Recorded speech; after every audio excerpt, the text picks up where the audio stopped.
Good morning. Welcome to your informative friend. సామాజిక ఆర్థిక అసమానతలు తగ్గించడానికి విద్య అనేది ఒక ఆయుధం. కానీ ఇప్పట్లో నాణ్యమైన విద్య అందించడం అంటే అత్యంత ఖర్చుతో కూడుకున్న విషయం. కాబట్టి 6 నుంచి 14 సంవత్సరాల లోపు వయసు కలిగిన ప్రతి పిల్లవాడికి ఉచిత మరియు తప్పనిసరి ప్రాథమిక విద్య అందించాలనే ముఖ్య ఉద్దేశంతో మన భారత ప్రభుత్వం రైట్ టు ఎడ్యుకేషన్ యాక్ట్ని 2009లో ప్రవేశపెట్టింది. ఈ 6 నుంచి 14 సంవత్సరాల లోపు పిల్లలకి ఉచిత తప్పనిసరి విద్య అందించడానికి మన ప్రభుత్వం చాలా మెజర్స్ తీసుకుంటుంది. ఇందులో భాగంగా పాఠశాలల మౌలిక సదుపాయాలు కల్పించడం, ఎలాంటి పూర్వ విద్యా అర్హత లేకుండా అడ్మిషన్స్ ఇవ్వడం, ప్రతి అకాడమిక్ ఇయర్ స్టార్టింగ్లో ఎడ్యుకేషన్ ఇంపార్టెన్స్ని తెలియజేస్తూ క్యాంపెయిన్స్ నిర్వహించడం, ప్రైవేటు పాఠశాలలో 25% సీట్లు ఆర్థికంగా వెనుకబడిన బలహీన వర్గాల పిల్లల కోసం ప్రత్యేకంగా కేటాయించడం వంటివి అమలు చేస్తున్నారు. 2005-06 విద్యా సంవత్సరంలో అన్ని ప్రైవేట్ అన్ఎయిడెడ్ పాఠశాలల్లో విద్యా హక్కు చట్టం 2009 సెక్షన్ 12(1)(c) అమలుకు గాను ఆంధ్రప్రదేశ్ ప్రభుత్వం పాఠశాల విద్యాశాఖ పత్రికా ప్రకటనను విడుదల చేసింది. దీనిని అనుసరించి ఆంధ్రప్రదేశ్ ప్రభుత్వం వారు ప్రతికూల పరిస్థితులను ఎదుర్కొంటున్న బలహీన వర్గాల పిల్లలకు వాళ్ళ నివాస ప్రాంతానికి దగ్గరలోని అన్ని ప్రైవేట్ అన్ఎయిడెడ్ పాఠశాలలో 1వ తరగతిలో 20% సీట్లు కేటాయించినట్లు తెలియజేయుచున్నారు. దీనికి అప్లై చేసుకోవడానికి ప్రస్తుత చిరునామా ధృవీకరణ పత్రము, పిల్లల వయసు ధృవీకరణ పత్రం అవసరమవుతాయి.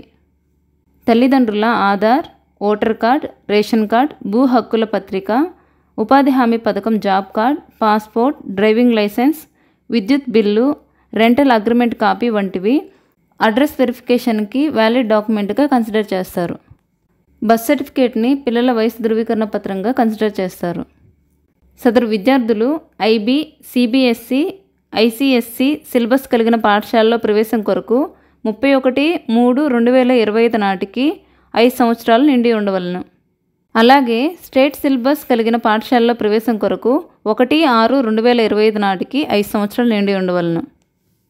ఈ స్కీమ్కి అప్లై చేసుకోవడానికి 28/4/2025 నుంచి 15/5/2025 వరకు సైట్ ఎనేబుల్లో ఉంటుంది. అప్లై చేసుకోవడానికి విద్యార్థుల తల్లిదండ్రులు మీ గ్రామ వార్డు సచివాలయం లేదా మండల విద్యా వనరుల కేంద్రం లేదా సంబంధిత పాఠశాల నందు సంప్రదించగలరు.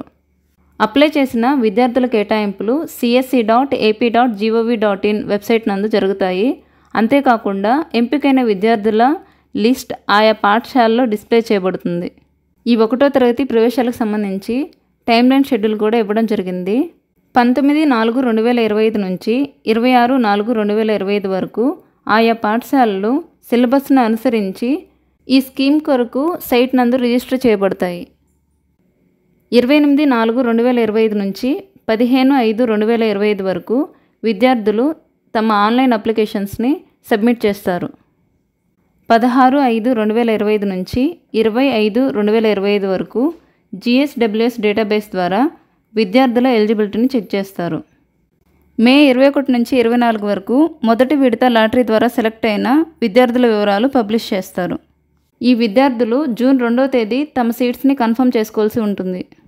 ఇంకనూ ఫిల్ కాని సీట్స్ కోసం జూన్ 6వ తేదీ 2వ విడత లాటరీ ద్వారా సెలెక్ట్ అయిన విద్యార్థుల వివరాలు పబ్లిష్ చేస్తారు.